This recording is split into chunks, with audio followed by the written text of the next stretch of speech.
The airport was buzzing with the usual pre-flight madness. Families wrangling luggage, business travelers glued to their screens, kids darting around with too much energy. In the middle of it all walked Colonel Mark Davis, his polished shoes echoing against the floor. He'd walked through terminals like this countless times, but today wasn't like the others. The weight on his chest wasn't just from the medals pinned to his uniform. It was from what waited outside on the tarmac. A casket, draped in the American flag, holding the body of Private First Class Tyler Mason, only 21, gone far too soon. Colonel Davis adjusted his cap, took a long breath, and headed toward the counter. This wasn't just another trip.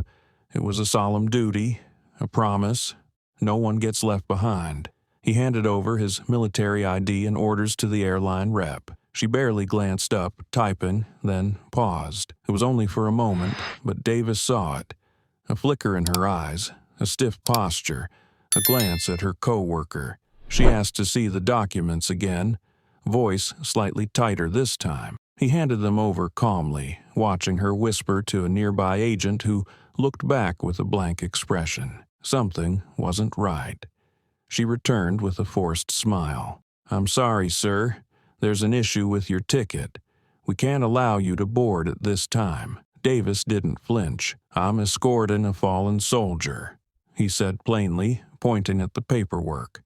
"Everything's in order." She looked anywhere but at him. "I understand, sir, but there's a security protocol in place. We can't override it." He kept his voice even. "Security protocol?" "Yes, sir," she replied, barely holding that tight smile. "It's just policy." He didn't move.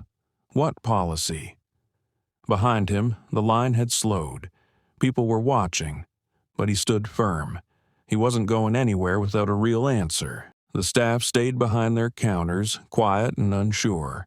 The tension around the desk started to thicken. Whispers grew behind him. A decorated Army officer being turned away. That wasn't something people saw every day. Davis remained calm. "Ma'am, I need to understand exactly what the issue is. This is an official military assignment. My documents are valid." The woman hesitated again, glancing toward the back where a few staff members had gathered. Finally, a supervisor, graying with tired eyes, stepped forward. He adjusted his badge and folded his arms. "Sir, I apologize for the inconvenience," he began, using that careful, formal tone meant to defuse questions. "We have certain policies in place, and unfortunately, we can't override them at this time." There it was again. Policies. Davis breathed in slowly. He'd heard this kind of thing before, just in different places. "I've flown with remains before," he said, steady as ever. "I know the process, and I know there's no such policy preventing me from boarding. So, let's skip the runaround. What's the real reason?" The supervisor cleared his throat, shifted uncomfortably. "It's just an extra security measure. Nothing personal." "Nothing personal?" That was a laugh. Davis clenched his jaw but kept his cool. He'd been in too many rooms, too many briefings where people like this used rules to hide what was really going on. They were dragging it out on purpose, throwing vague excuses like pebbles in his path, hoping he'd snap, raise his voice, lose control, anything to justify calling security. But Jordan wasn't about to hand them that victory. Not today. Folks in the terminal were starting to notice. A woman in a bright red blazer whispered to the man next to her. A young guy holding his boarding pass squinted at the gate agents, clearly trying to figure out what the holdup was. Then a voice rose from a few places back in line. "Is there a problem with his military clearance?" Jordan turned just enough to see who spoke. A grizzled man in his 60s, jaw firm, eyes sharp beneath a well-worn cap bearing the USMC emblem. A Marine, a veteran. The supervisor shifted, clearly uneasy. "No, sir," he replied. "This isn't about clearance. We're just following protocol." The Marine scoffed. Yeah, I've flown plenty of times.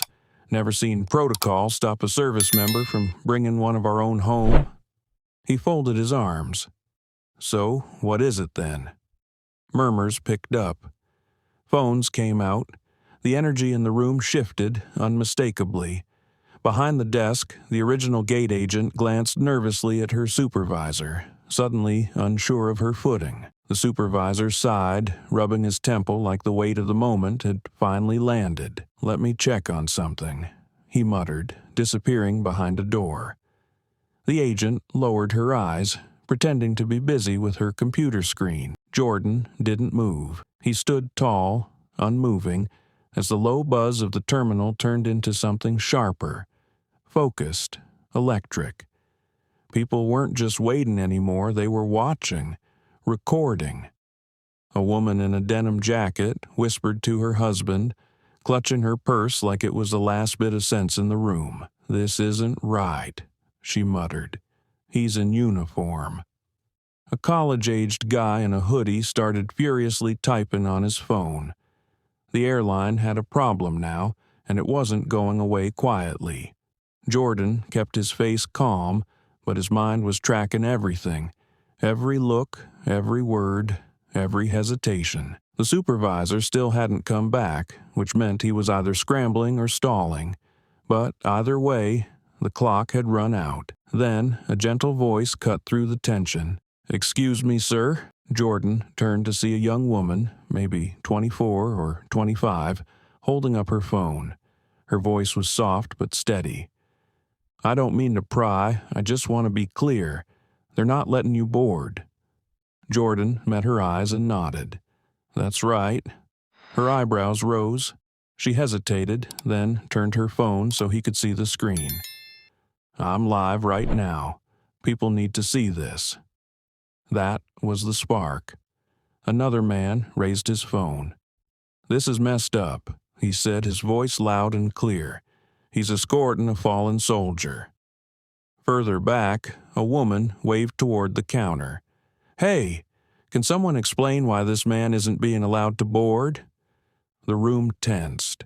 Some folks looked unsure, frozen between politeness and outrage, but the tide had turned. This wasn't background noise anymore. The gate agent looked trapped, hands hovering above the keyboard, eyes darting to the sea of cameras now aimed her way. And then the Marine stepped forward again, done playing it soft. "I've seen a lot over the years," he said, voice low but powerful. "But I never thought I'd live to see an American soldier, especially one bringing a brother home, treated like this." The terminal went still. Even the routine flight announcements overhead seemed to fall silent. The energy in the terminal shifted. Everything felt distant now, muted. The only sound breaking through was the soft click of a recording.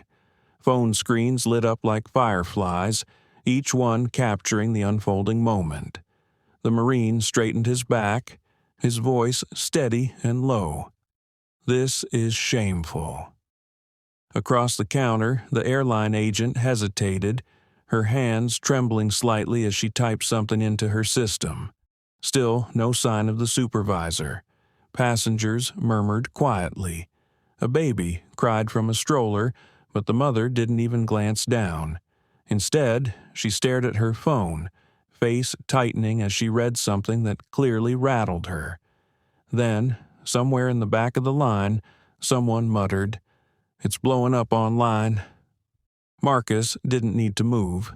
He didn't need to say a word. The world was watching now. The air felt heavy, like a storm about to break. Phones stayed up, recording, tweeting, live streaming. Then it started to spread like wildfire. A young man in a hoodie, eyes locked on his screen, gave a low whistle. "Man, it's everywhere." Marcus remained calm. No celebration, no reaction. He'd seen too many situations like this to take anything for granted. But he noticed the subtle shift, the agent behind the counter suddenly stiffening. She knew. A woman in a denim jacket checked her screen and gasped, whispering to her husband, "It's already on Facebook." An older veteran standing nearby pulled out his own phone. They have no idea what kind of mess they just created. Right then, as if on cue, the airport speakers crackled to life. "Attention passengers. Due to unexpected issues, Flight 237 to Phoenix is delayed. We apologize for any inconvenience." A few groans followed, but most eyes stayed locked on Marcus, on the man in uniform being blocked from honoring a fallen brother in arms. A woman by the window gasped, "He's on Twitter." She turned her phone and the crowd leaned in. The post read in bold letters, "They just denied a black U.S. Army colonel a flight while he was escorting a fallen soldier's remains. This is how we treat our heroes? Let him fly." The numbers underneath were exploding. Likes, shares, comments. It was going viral. Then another update hit the feed, this one from a national veterans group. "We are aware of the appalling event at Phoenix Metro Airport. Our soldiers deserve far better. Expect action." You could feel it, the moment the airline lost control of the story. The agent at the desk finally cracked, letting out a shaky breath before disappearing behind a frosted glass door. She wasn't going to check policy. She was going to beg for instructions. Damage control had officially begun. Marcus adjusted his cap. He'd seen this before. Not in terminals like this, but in rooms where people in power realized too late they had picked the wrong man to corner. Still, there was no smugness on his face. This wasn't about him. It was about Private First Class Jordan Evans, the young man he was there to bring home. And that duty still wasn't finished. The room had changed. People weren't just watching anymore. They were waiting. The silence had weight. Then the supervisor returned, but he wasn't alone. A second man walked with him, sharp suit, polished shoes, airline badge clipped perfectly to his jacket. His steps were quick, precise. Someone used to walking into fires to put them out. He approached the desk, eyes scanning the scene, lingering on Marcus, the Marine, and the rows of recording phones. Then he cleared his throat. "Colonel, I want to sincerely apologize. There appears to have been a system error. We're working to correct it immediately and get you on board as soon as we can." System error. Marcus had heard that term before. It meant, "We got caught." It meant, "Fix this before it ruins us." He didn't respond right away. He let the silence stretch, let the weight of the moment press down. And as he watched that airline rep fidget slightly, Marcus knew. He had their full attention now. The airline rep's voice was tight, measured. "Yes, sir," he said. "It was a regrettable mistake. We assure you it wasn't intentional." A few people in the crowd scoffed. The Marine standing nearby just shook his head. The rep adjusted his tie, clearly sweating under the pressure. "We'd like to personally escort you to the gate now, Colonel. First-class accommodations, of course." First class. Like that was supposed to fix it. Carter glanced past the rep toward the counter. The same agent who'd stiffly smiled at him earlier when she denied him boarding. The one who never even checked before saying no. Carter took a slow breath. "I appreciate the urgency," he said calmly, "but I need to clarify something." The rep quickly nodded. "Of course." Carter's voice stayed steady, clear. "If no one had recorded this, if no one spoke up, would I still be standing here?" A beat of silence. The rep swallowed, unsure. "Sir, we—" "You don't need to answer," Carter interrupted. He already knew. Everyone in that terminal knew. Another pause, then a quiet voice from the crowd. "He's right." The rep tried to steer the conversation back. "Sir, we sincerely apologize." But Carter shook his head. "This isn't about an apology. It's about accountability." The crowd murmured in agreement. People weren't just upset, they were disappointed. The rep squared his shoulders, trying to reclaim authority. "Colonel, let us get you on your flight now." But before Carter could speak, another voice cut through. A younger man, airport security, stepped up beside the counter. He held out a phone. "Sir, I think you need to see this." The rep took the phone, scrolled, and his face went pale. The Marine folded his arms. "Something wrong?" The rep didn't answer, but Carter already knew. The backlash had gone national. A major news outlet had picked up the story. The headline was blunt: U.S. Army Colonel denied flight while escorting fallen soldier. Airline scrambles for answers. Beneath it, a video clip played, footage straight from the terminal. The rep handed the phone back, inhaled sharply, and turned to Carter. "We deeply regret this situation," he said, his voice thinner now. "We'd like to issue a public statement clarifying—" "The public already knows the truth," Carter cut in. Silence followed. The rep pressed his lips together. Carter looked at the crowd, at the phones still recording, then back at the rep. "I don't need first class. I don't need special treatment. I need respect. And so does the soldier I'm escorting." A low hum of agreement rippled through the terminal. The rep gave a stiff nod. "Understood, sir." The Marine beside Carter gave a soft grunt of approval. Carter adjusted his hat. "Now, let's finish this mission." But the airline's troubles were just beginning. The story was out, and spreading faster than they could control it. The terminal didn't feel like an airport anymore. It felt like a press conference. Phones up, passengers watching. Then, something unexpected. A man in a dark blue suit walked into the room. Shoulders squared, posture sharp. Not an airline employee, not security, military. The room shifted. People instinctively stepped aside as he moved through. His badge flashed. He stopped in front of Carter and offered his hand. "Colonel," he said firmly, "I'm Major Thomas Beckett, Department of the Army. We've been made aware of the situation." Carter shook his hand, strong and steady. He didn't need to ask how the major got here so fast. The military doesn't wait when it's one of their own. Beckett turned to the airline rep, voice clipped and cool. "We're handling this now. Colonel Carter and the remains of Private First Class Reynolds will not be flying commercial." The rep blinked. Sir, we were just about to—" "You were just—" Beckett started to say, then paused, letting the weight of it hang in the air. Just as he was about to respond, Beckett stepped in, his voice calm, but with authority. He looked over at Carter and said, "Sir, the Department of Defense has arranged a private military flight. Your transport is ready." A low murmur moved through the crowd as people exchanged glances. The U.S. military had intervened.